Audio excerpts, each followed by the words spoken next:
ও আচ্ছা, দাজ্জাল কি মানুষ না জিন নাকি?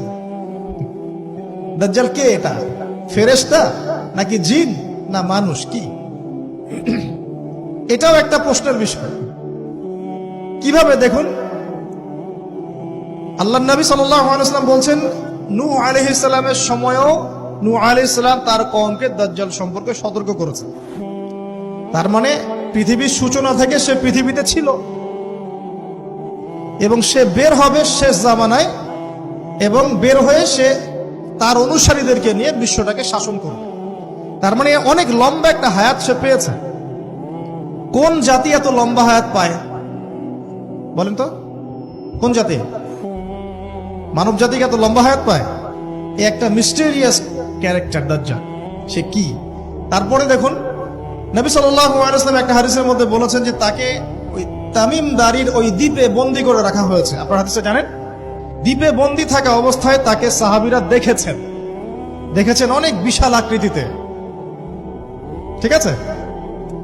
এবং সাহাবীদেরকে সে প্রশ্ন করছিল, তামিম দারিকে প্রশ্ন করছিল যে বাইসানের খেজুর বাগানে খেজুর কি ধরে? বলে হ্যাঁ ধরে। সে বলছে অচিরেই আর ধরবে না। তারপরে বলছে তাবারিয়া হ্রদে কি পানি আছে? সাহাবীরা বলছেন আছে। বলছে অচিরেই পানি থাকবে না। তোমাদের ওই উম্মি নবীর কি খবর? সাহাবীরা বলছেন যে তিনি মক্কা থেকে মদিনায় হিজরত করে এসেছেন, বদরের যুদ্ধ হয়েছে, বালতির মতো তার অবস্থা, একবার এদিকে পাল্লা ভারী হয় একবার এদিকে পাল্লা ভারী, মানে বদরে জিতেছেন, উহুদে বিপর্যস্ত হয়েছেন। তখন এই ব্যক্তি বলছে যে তোমাদের জন্য উত্তম হবে ওই ব্যক্তির অনুসরণ করা। দাজ্জাল এই কথা বলছে, তোমাদের জন্য উত্তম হবে ওই উম্মি নবীর অনুসরণ করা। সাহাবীরা জিজ্ঞাসা করছেন আপনি কে? তো সে বলছে যে আমি হচ্ছি দাজ্জাল। আমাকে অচিরেই এখান থেকে মুক্ত হওয়ার অনুমতি দেয়া হবে, তখন আমি এই পৃথিবীটাকে শাসন করব।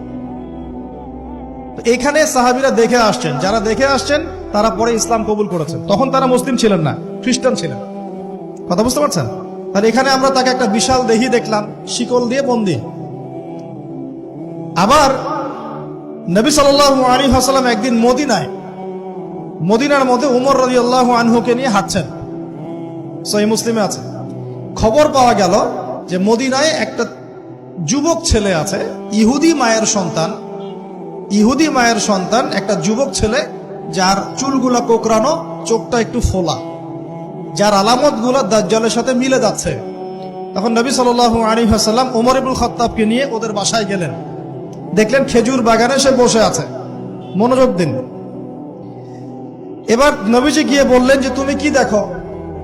সেই ছেলেটা বলছে আমি আরশ দেখি। আরশ বোঝেন? সিংহাসন।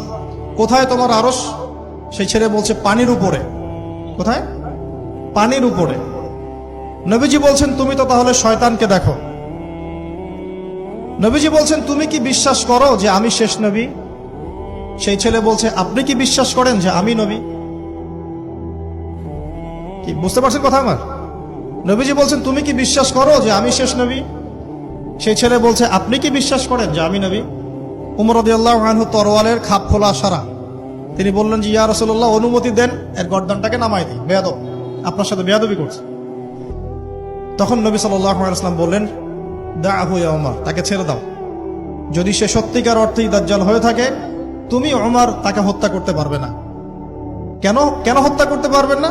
কারণ দাজ্জালের নিহত হওয়া লেখা আছে ঈসা আলাইহিস সালামের হাতে। কার হাতে? ঈসা আলাইহিস সালাম যখন আসবেন, এই প্যালেস্টাইনের বাবে লুদ নামক জায়গায় দাজ্জালকে মারা হবে। ঠিক আছে কথা? তাহলে ওমর তুমি তাকে হত্যা করতে পারবে না। আর যদি সে দাজ্জাল না হয়ে থাকে, নিরপরাধ মানুষকে হত্যা করে কোনো লাভ নেই। এখানে চান্স নেওয়া হলো 50-50।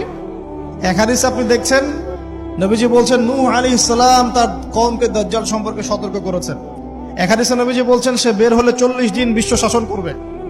প্রথম দিন 1 বছর, দ্বিতীয় দিন 1 মাস, তৃতীয় দিন 1 সপ্তাহ, বাকি দিন আমাদের মতো। আরেক হাদিসে নবীজি বলছেন তামিম দারি দেখে এসেছে তাকে কোথায়? দ্বীপে বন্দী অবস্থায়, সে ছাড়া পাবে অচিরেই। আবার এখানে নবী সাল্লাল্লাহু আলাইহি ওয়াসাল্লাম মদিনাতেই একটা যুবক ছেলেকে দাজ্জাল মনে করে ইনভেস্টিগেট করলেন। আপনার কাছে কি সাবজেক্টটা সহজ মনে হচ্ছে না কঠিন? খুব সহজ কি না কঠিন? চিন্তা করতে হবে কি হবে না? এতই জটিল একটা ক্যারেক্টার। শুধু তাই না, নবীজি আরো বলছেন সে যখন বের হবে, 4টা জায়গার কথা পাওয়া যাচ্ছে হাদিসে, 4টা জায়গা কোত্থেকে বের হবে। এখানে কিন্তু নবীজি মদিনাতে তাকে খুঁজলেন, ইনভেস্টিগেট করলেন। আবার আরেকটা হাদিসে নবীজি বলেছেন সে যখন বের হবে সে জামানায় তখন মক্কায় ঢুকতে পারবে না, মদিনায় ঢুকতে পারবে না। আপনারা হাদিসটা জানেন না? আলেমরা তো জানেন। মক্কাতেও ঢুকতে পারবে না, মদিনাতেও ঢুকতে পারবে না। খোলা তরোয়াল নিয়ে ফেরেশতারা দাঁড়িয়ে থাকবে। আবার সেই নবী মুহাম্মদ সাল্লাল্লাহু আলাইহি ওয়াসাল্লাম মদিনাতে এই ছেলেটাকে দাজ্জাল ভাবছেন, ইনভেস্টিগেট করছেন। তার মানে তারা সতর্ক ছিলেন। এই ছেলের নাম ছিল ইবনে সাইয়্যিদ। কি নাম? ইবনে সাইয়্যিদ, নাম মনে রাখবেন। এও একটা বিস্ময়কর ক্যারেক্টার। আবার সেই নবী সাল্লাল্লাহু আলাইহি ওয়াসাল্লাম বলেছেন শেষ জামানাতে দাজ্জাল বের হবে খোরাসান থেকে। কোন জায়গা? খোরাসান। খোরাসান বলতে কোন জায়গা? এটা মূলত এর হার্ট হচ্ছে আফগানিস্তান, এর পাশে যে বেলুচিস্তান, এই যে উজবেকিস্তান, ইরানের কিছু অংশ, এই পুরো জায়গাটা, শুধু একটা দেশ না, পুরো জায়গাটা এর হার্ট হচ্ছে আফগানিস্তান। খোরাসান থেকে বের হবে। আরেক হাদিসে নবীজি বলছেন সে ইস্পাহান থেকে বের হবে। কোন জায়গা? ইস্পাহান এখন ইরানে।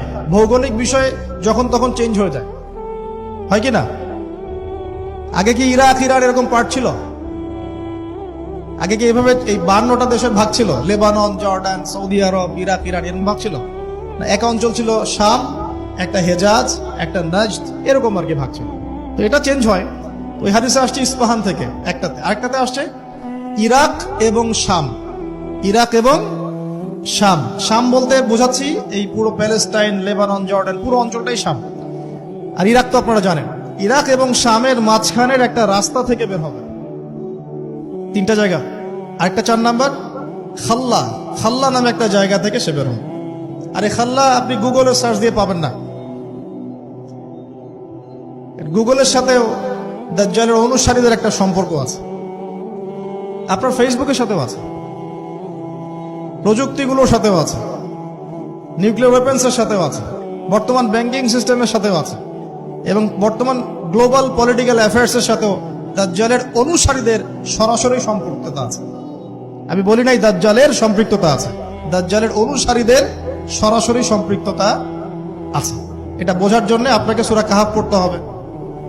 কেন সূরা কাহাফ? কারণ সূরা কাহাফ পড়লে আল্লাহ আপনার ভিতরের চোখ খুলে দিবেন ইনশাআল্লাহ। এখন আপনার ভিতরের চোখ বন্ধ। কেন বন্ধ? বিকজ আপনি প্রত্যেক জুমায় সূরা কাহাফ পড়ছেন না। যখন প্রত্যেক জুমায় সূরা কাহাফ অর্থ সহ পড়বেন বা অ্যাটলিস্ট তেলাওয়াত করবেন, দেখবেন ইনশাআল্লাহ আল্লাহ আপনার ভেতরের চোখ খুলে দিন। তা দাজ্জাল সাবজেক্টটা কি জটিল মনে হচ্ছে না সহজ মনে হচ্ছে? জটিল। এখন এত জটিলতে আমরা গেলাম না, আমরা সহজ জায়গায় থাকি। সহজ জায়গাটা হচ্ছে সে বিশ্বটাকে শাসন করবে, এবং ন্যায় বিচারের ভিত্তিতে শাসন করবে কি? উত্তর না, সে সারা বিশ্বে ফিতনার ফাসাদ সৃষ্টি করবে। যারা তাকে ফলো করবে সে তাদেরকে সমৃদ্ধি দিবে, যারা তাকে ফলো করবে না সে তাদেরকে দুর্ভিক্ষ দিবে। বলা হচ্ছে সে খোদা দাবি করবে, সে নিজেকে খোদা দাবি করবে, বলবে আমি মাসিহ, আমি কি মাসিহ মানে ত্রাণকর্তা।